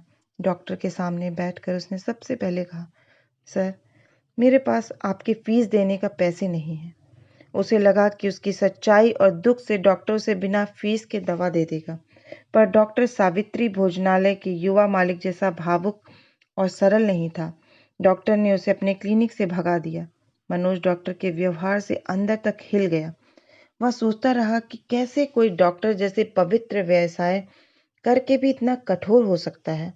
उसके पास अब अपने गांव जाने के अलावा कोई विकल्प नहीं बचा था। इसलिए वह Ghosipura narrow gauge railway station पहुंचा और बिना टिकट छोटी ट्रेन में बैठ गया। फिर उसे याद नहीं रहा कि वह किस बेहोशी की अवस्था में ट्रेन में 3 घंटे बैठा रहा और कैसे अपने गांव पहुंच गया। गांव में कुछ दिन रहने के बाद मनोज की तबीयत ठीक हो गई। माँ ने उससे एक दिन कहा, बेटा, तू अब ग्वालियर चलो जा, पढ़ाई पे ध्यान दे बे। पैसा तो ना है, पंडित कालीचरण के पैसा भी देने हैं। तेओ बाप बहाल हो जाए तो कुछ काम बने। जे 500 रुपया मुंह पे धरे हैं, तू रख ले। माँ की जीवटता और बेबसी पर उसकी आंखों में आंसू आ गए। उसने ग्वालियर जाने से पहले राकेश को अपने घर की मजबूरी बताई। राकेश ने उसका उत्साह बढ़ाते हुए कहा, मनोज, कुछ भी हो जाए तू अपनी पढ़ाई न छोड़ियो। हमेशा ऐसे ही दिन न रहेंगे। ये कठिनाई ही तुझे आगे बढ़ावेगी। मनोज के मन में राकेश के प्रति अचानक प्यार फूट पड़ा। उसने महसूस किया कि राकेश में और शहर के दोस्तों में कितना अंतर है। राकेश उसकी समस्याओं से कितना चिंतित हो जाता है, जबकि पांडे उसकी समस्याओं से उदासीन ही रहता है। इतना सोचकर उसने राकेश को गले लगा लिया। इस बार मनोज यह संकल्प लेकर ग्वालियर आया कि चाहे कुछ हो जाए वह जरूर कोई नौकरी ढूंढेगा और पीली कोठी में कमरा लेकर बहुत पढ़ाई करेगा, जिससे अगले 1 साल की तैयारी के बाद ही पीएससी में फाइनल सिलेक्शन हो जाए। मनोज को ग्वालियर आए हुए 2 दिन ही हो गए। इस बार उसने कुछ प्राइवेट स्कूलों में नौकरी ढूंढी, पर कहीं भी उसे नौकरी नहीं मिली। बिना पैसे के वह आगे ग्वालियर में पीएससी की तैयारी कैसे करेगा, उसे समझ नहीं आ रहा था। शाम को पांडे उसके कमरे पर आया। उसने आते ही मनोज से कहा, चलो तैयार हो जाओ, तुम्हारे लिए एक नौकरी ढूंढ ली है। मनोज जिस चिंता में डूबा हुआ था उसे पांडे एक झटके से खत्म कर देगा, ऐसी उम्मीद उसे नहीं थी। लेकिन पांडे ने उसकी उम्मीद के उलट काम किया था। दोनों अपनी अपनी साइकिल से जीवाजीगंज में पीजीवी कॉलेज की गली की ओर चल दिए। एक मकान के सामने दोनों ने दीवार से अपनी साइकिल टिका दी। दरवाजे पर लगी नेम प्लेट पर लिखा था, रजनीश त्यागी। मनोज को याद आया कि ये तो विवेकानंद केंद्र के त्यागी जी हैं। त्यागी जी से केंद्र में वह बहुत प्रभावित हुआ था। त्यागी जी सफेद धोती कुर्ता पहने अपने पलंग पर बैठे हुए थे। जोरदार ठहाका लगाते हुए उन्होंने कहा, आहा, आइए आइए। मनोज को देखकर त्यागी जी ने कहा, आप तो विवेकानंद केंद्र के युवा प्रेरणा शिविर में रहे थे। मनोज को संतुष्टि मिली कि उसे त्यागी जी ने पहचान लिया है। त्यागी जी ने पांडे से कहा, यह तो बड़ा तेजस्वी युवक है। केंद्र के शिविर में इन्हें सर्वश्रेष्ठ प्रतिभागी का पुरस्कार मिला था। त्यागी जी के मुख से अपनी तारीफ सुनकर मनोज के चेहरे पर मुस्कान तैर गई। पर पांडे ने त्यागी जी से कहा, इन्हीं तेजस्वी युवक के लिए नौकरी चाहिए। इनके पिता इनसे भी ज्यादा तेजस्वी हैं। वे दुनिया को बदलने का महान काम कर रहे हैं, इसलिए परिवार पर ध्यान नहीं दे पाते। तेजस्वियों के परिवार से आते हैं मनोज जी। त्यागी जी पांडे का व्यंग सुनकर जोरदार ठहाका लगाते हुए बोले, तेजस्वी तो तुम भी कम नहीं हो पांडे। हा हा हा।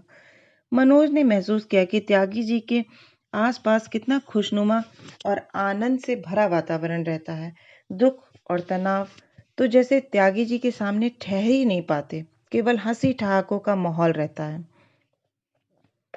नौकरी क्या है?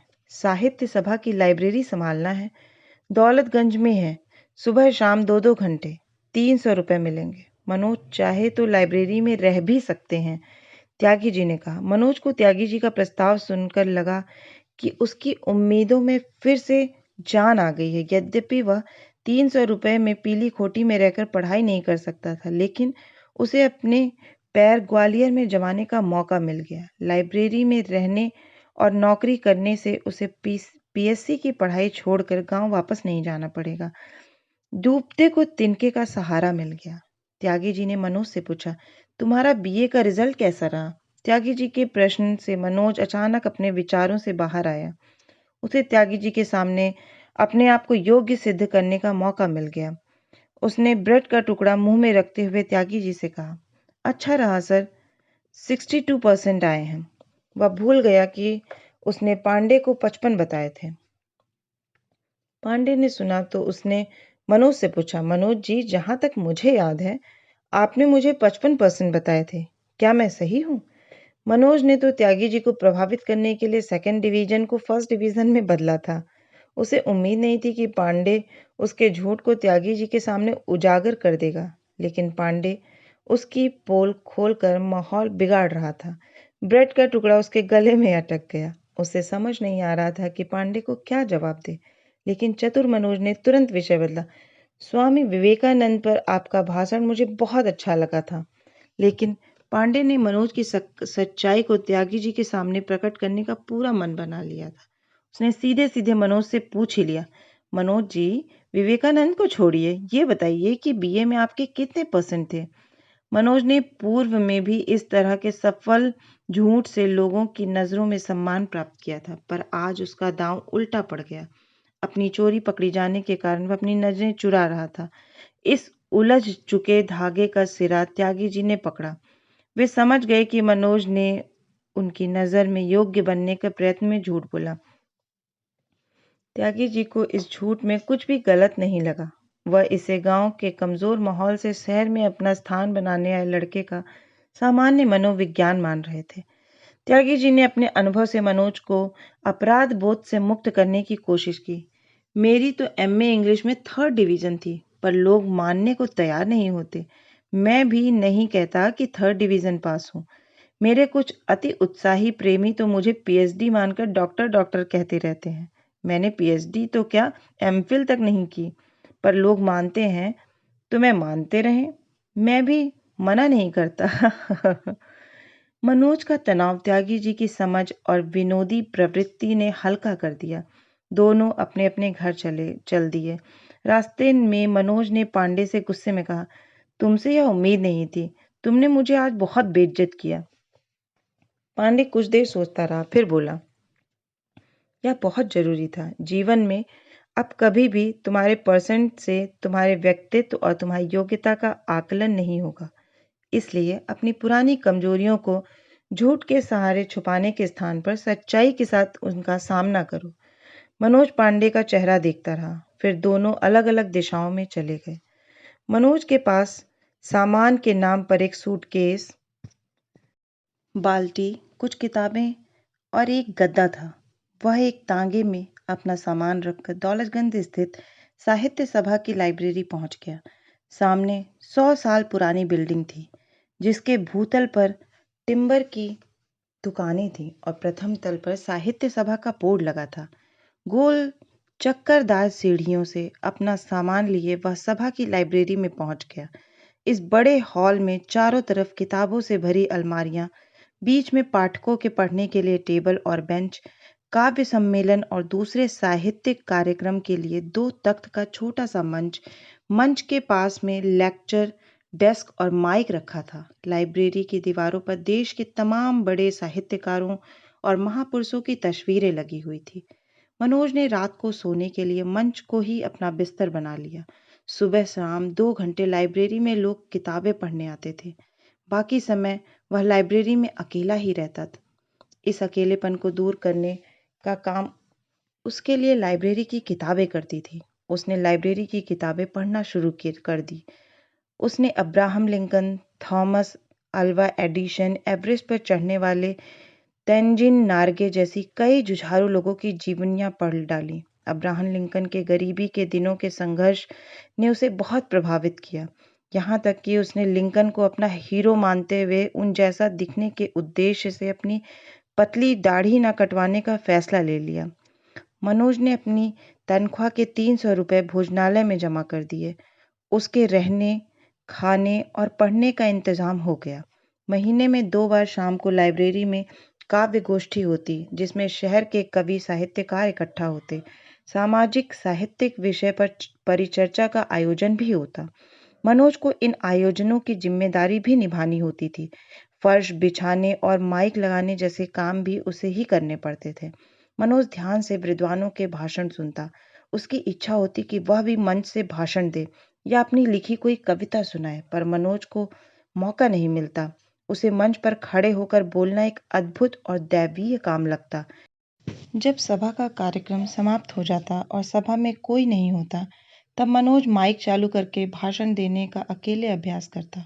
अपने विचार उस विषय पर देता जो कुछ देर पहले परिचर्चा में विद्वानों ने उठाए थे। हाल में उसे सुनने वाला कोई नहीं होता, पर वह कल्पना करता कि सामने श्रोता बैठे हैं। इस तरह वह अपना ज्ञान बढ़ाने और बोलने का अभ्यास करता रहता। एक रात काव्य सम्मेलन के बाद एक कवि लाइब्रेरी में ही रुक गए। कवि की बस सुबह थी। सुबह कवि ने नहाने के बाद मनोज से कहा, क्या आपके पास बालों में लगाने के लिए तेल मिलेगा? तेल नहीं है, मनोज ने संकोच से कहा। कवि निराश हुए, पर उन्होंने उम्मीद नहीं छोड़ी। कोई बात नहीं, कंघा ही दे दो, बिना तेल के ही बाल बना लूंगा। मनोज के पास कंघा भी नहीं था। फिर उसने संकोच से कहा, कंघा भी नहीं है, पर कवि ने हार नहीं मानी। उन्होंने अपनी फरमाइश को बदलकर फिर से कहा, कैसे लड़के हो भाई तुम, चलो शीशा ही दे दो, अपनी शक्ल ही देख लूं एक बार। शीशा भी नहीं है, मनोज ने फिर से वही उत्तर दिया। कवि को अब मनोज को देखकर आश्चर्य हो रहा था। उसने मनोज के उम्र के कई लड़के देखे थे जो सुंदर दिखने और फैशन करने के दीवाने रहते थे। कवि ने कहा, जिस उम्र में लड़के नए नए फैशन करते हैं, उस उम्र में तुम यह तपस्या क्यों कर रहे हो? मैं पीएससी की तैयारी कर रहा हूँ। पढ़ाई के खर्च के लिए यहाँ नौकरी करता हूँ। तेल कंघे की जरूरत ही नहीं पड़ती। 1 साल से तो मैंने अपनी शक्ल ही आईने में नहीं देखी। एक छुपा हुआ गर्व उसकी आवाज में झलक आया था। अपनी बात पूरी करके उसने कवि का थैला उठा लिया और उन्हें टेम्पो में बिठाने जाने लगा। कवि ने टेम्पो में बैठते हुए मनोज को आशीर्वाद दिया, तुम जरूर सफल होगे बेटा। वापस जाते कवि की आंखें गीली थीं। उसमें कोई सरल कविता झिलमिला रही थी। 3-4 महीने मनोज को लाइब्रेरी में रहते हुए हो गए, लेकिन उसका कोई भी दोस्त हालचाल जानने नहीं आया। यहाँ तक कि पांडे भी 1-2 बार ही उससे मिलने आया था। मनोज महसूस करने लगा कि उसका इस पूरे ग्वालियर में कोई नहीं है। उसे अकेले ही रहना है। यह बिल्डिंग उसे भुतहा अकेलेपन का एहसास कराती है। इस अकेलेपन से बचने के लिए उसके पास किताबों के अलावा कोई सहारा नहीं था। एक दिन वह लाइब्रेरी में मैक्सिम गोर्गी का उपन्यास माँ पढ़ रहा था। उपन्यास के नायक पावेल की माँ के संघर्ष और जिजीविषा को देखकर उसकी आंखें भर आई। वह पावेल की माँ में अपनी माँ की कल्पना करने लगा। उसकी माँ भी तो लगातार जूझ रही है। हर मुसीबत में माँ ही तो है जो उसे ग्वालियर में टिके रहने की ताकत देती है। मनोज उपन्यास पढ़ ही रहा था कि उसके माता पिता उससे मिलने लाइब्रेरी में आ गए। उसने अधूरा उपन्यास बंद किया। माँ उसका रहन सहन देखकर समझ गई कि बेटा कष्ट में रह रहा है। माँ प्यार से उसके सर पर हाथ फेरने लगी। पिता के पास कहने और समझने के लिए कुछ था नहीं, इसलिए वह हॉल में लगी हुई साहित्यकारों और महापुरुषों की तस्वीरें देखने लगे। ज्यादातर चेहरे उन्हें अपरिचित ही लगे, लेकिन बातचीत के लिए पिता को विषय मिल गया। इसके पहले कि मनोज उनकी नौकरी और सस्पेंशन से बहाली पर प्रश्न पूछे, उन्होंने उससे एक तस्वीर की तरफ इशारा करते हुए पूछा, यह कौन है? मुक्तिबोध, मनोज ने उत्तर दिया। मतलब? पिता ने पूछा। पिता की सरल अज्ञानता पर उसने मुस्कुराते हुए उत्तर दिया, इनका नाम मुक्तिबोध है, कवि है, बहुत अच्छी कविताएं लिखते हैं। मोए तो वो मुंशी ठीक लागतो, मैंने पढ़ी थी स्कूल में कहानी, बूढ़ी डुकरिया वाली। पिता ने मुंशी प्रेमचंद के कथा संसार के बारे में अपनी राय व्यक्त की। माँ ने पिता को व्यर्थ की बातों में उलझा हुआ देखा तो नाराज हो गई। तुम देख रहे हो मोड़ा, कैसे रह रहे हो, कैसो कमजोर हो गए हो। अब तो नौकरी ठीक से कर लो, कर्जा सिर पे चढ़ो है। पिता को इस साहित्यिक चर्चा के बीच में माँ का आर्थिक हस्तक्षेप पसंद नहीं आया। उन्होंने चिढ़ते हुए माँ से कहा, तू कछु न जानती, अनपढ़। जे देख कितनी किताबें रखी हैं, पढ़ने की कमी ना है। ज्ञान और पुस्तकों के महत्व को पिता ने अपनी अनपढ़ पत्नी को समझाया। जब कुछ देर लाइब्रेरी में मौन बना रहा, तब पिता ने अपनी नौकरी का रहस्य खोला। अब तो मोए हाईकोर्ट ते ही उम्मीद है, मेरी बहाली हाईकोर्ट ही करेगो। मैंने फैसला ले लियो है कि डिप्टी डायरेक्टर के कारनामों की जांच के लिए आमरण अनशन करेंगो। पिता ने शासकीय खेमे में नए मोर्चे खोलने की जानकारी मनोज को दे दी। वह पिता के आमरण अनशन की बात सुनकर घबरा गया। उसने अपने पिता को समझाने की असफल कोशिश की। पापा, अनशन मत कीजिए, कोर्ट आपको जल्दी ही बहाल कर देगा। और मेरी तो बिल्कुल भी चिंता मत कीजिए, मैं यहाँ बहुत अच्छे से हूँ। उसने अपनी जिम्मेदारी की चिंता से पिता को मुक्त करना चाहा, पर पिता ने जिद नहीं छोड़ी। जब तक डिप्टी डायरेक्टर को ठिकाने नहीं लगा देंगो, मैं चैन से नहीं बैठूंगो। पिता ने अपनी बात कहकर मंच पर बैठे बैठे लाइब्रेरी के बड़े से हॉल को निहारा। महापुरुषों की तस्वीरें देखकर पिता के भीतर कुछ हलचल हुई। फिर पिता ने अपनी रीढ़ की हड्डी सीधी की और कुछ बोलने के लिए तन कर बैठ गए। मंच पर बैठे पिता मनोज से कहने लगे, आज इस देश की सबसे बड़ी समस्या बेईमानी है। सब स्वार्थी हो गए हैं, सबको अपनी फिक्र है, देश की फिक्र किसी को ना है। मनोज पिता की बात सुनकर कुछ कहता उसके पहले ही माँ बोल पड़ी, शर्म ना आते तुम्हें, फालतू बात कर रहे हो। घर सुधार ना सकत, देश की चिंता कर रहे हो। मोड़े ने 3-4 साल से नई बुस्कट ना खरीदी, खाबे पीबे को कछु ठिकानो ना है। अब तो सुधर जाओ, अब घर बर्बाद होबे में देर ना है। पिता को अपने ओजस्वी भाषण की ऐसी प्रतिक्रिया देख कष्ट हुआ। उन्होंने माँ से कहा, तू जीभ ना चलावे, नए कपड़ों से कछु ना होवत। ईमानदार आदमी पुराने कपड़ा पहन के भी अलग से चमकतो है। और खा पी तो जानवर भी रहे हैं, आदमी तो वो है जो भले ही भूखो रह ले पर अपनी आत्मा जिंदा रखे। अब तू का जाने देश की समस्या, तुझे समझानो तो बैंस के आगे बीन बजानो जैसो है। माँ ने चिढ़कर पिता से कहा, मोए ना पतो देश की समस्या, पर तुम्हें भी एक बात ना पतो। माँ की बात सुनकर पिता को आश्चर्य हुआ कि उनसे पता करने में कौन बात रह गई है। पिता ने पूछा, मोए कानो पतो? मोए तो सब पतो है, यही कि तुम पागल है गए हो। माँ ने पिता से कहा। अब पिता का वापसी का समय हो रहा था। उन्होंने माँ की बात को अनसुना करते हुए कहा, चुप कर, देर हो रही है, चल, नहीं तो बस निकल जावेगी। मनोज माता पिता को नीचे टेम्पो में बिठाने चला गया। माता ने पिता से कहा, मोड़ो को कुछ पैसे दे दो कि तुम्हारे भाषण से पेट भर लेगो। पिता ने माँ की यह मांग अनसुनी करते हुए कठोरता से कहा, मुंह पे ना धरे पैसा। इतना कहकर पिता उस दिशा की ओर देखने लगे जहां से टेम्पो आने की उम्मीद थी। माँ ने मनोज को 100 रुपए दिए और कहा, बेटा ठीक से रहियो। माता पिता टेम्पो में बैठकर चले गए। मनोज वापस सुनसान लाइब्रेरी में लौट आया। लाइब्रेरी में आकर वह अपनी कुर्सी पर बैठ गया और सोचता रहा कि क्या उसके पापा सच में पागल हो गए हैं। क्या माँ सही कहती हैं? पिता हमेशा देश, ईमानदारी, गरीबों की बातें करते रहते हैं। घर की उन्हें बिल्कुल फिक्र नहीं रहती। पागलों की तरह उनका दिमाग एक ही जगह आकर अटक जाता है। इतना सोचकर वह टेबल पर रखी मुक्ति बोध की अंधेरे में कविता जोर जोर से पढ़ने लगा। अब तक क्या किया, जीवन क्या जिया, बहुत बहुत ज्यादा लिया, दिया बहुत बहुत कम, मर गया देश जीवित रह गए तुम। इतना पढ़कर उसने किताब बंद कर दी। उसकी आंखों के सामने उसके पिता का कठोर और भावहीन चेहरा आ गया। उसने अपनी डायरी उठाई और लिखने लगा, जो घर बार की फिक्र ना करके देश की फिक्र करते हैं वह पागल ही तो कहलाते हैं। मेरी माँ सही कहती है कि मेरा पिता पागल है। मैं ऐसे पागल पिता से बहुत प्यार करता हूँ। मेरे पिता मेरे आदर्श हैं। माता पिता के जाने के बाद मनोज अकेला और उदास हो गया। अपनी उदासी दूर करने के लिए वह लाइब्रेरी की बालकनी में खड़ा होकर नीचे सड़क की चहल पहल देखने लगा। माँ के जाने के बाद उसे अपना गांव याद आने लगा। गांव में कितना अच्छा और आनंद से भरा जीवन था उसका।